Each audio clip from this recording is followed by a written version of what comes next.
For most Americans, the Vietnam era was filled with depression, anxiety, and confusion.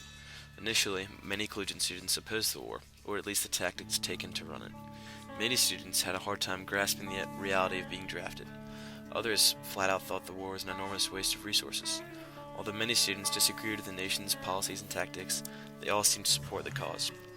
The spread of communism was an extremely intimidating idea, and the majority of the student body was supportive in containing that spread.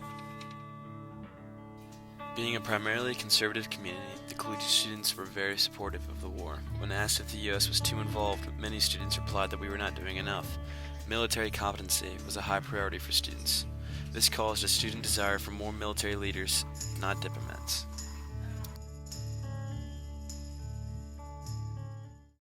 Where throughout the country, veterans were ridiculed by radical protesters, Collegiate embraced the cause with a surge of patriotism. Captain James P. Gunter, Jr., a native Richmonder fresh off a tour in Vietnam, was invited to speak to the student body. Naturally, he tried to sell the war. He described the power of the U.S. Air Force with precision bombing and intelligence. He stressed that there was actually not as much danger involved as people think.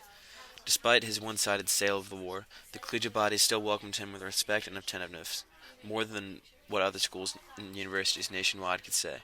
This open-mindedness sparked logical, meaningful discussions, rather than unknowledgeable protests. During the 1968 election, the war was a popular topic for the presidential campaign. According to collegiate polls, Nixon was thought to win the presidency. His campaign was in favor of staying in the war. The main reason for these decisions, however, was through a process of elimination. Many thought little of all the candidates. Some students, however, thought highly of Nixon's ability to handle their current war situation. In other polls, students were asked about the importance of the flag, voting age, burning Jap fires, and teacher strikes. Most students answered that the flag was important as a symbol of the country, but most people often forgot its significance. On the voting issue, female students did not approve of voting at 18, whereas boys were more supportive. Almost unanimously, students agreed that the burning of Jap fires was for publicity and showed an unacceptable refusal of responsibility. They were similarly against teacher strikes, deeming them unfair to students.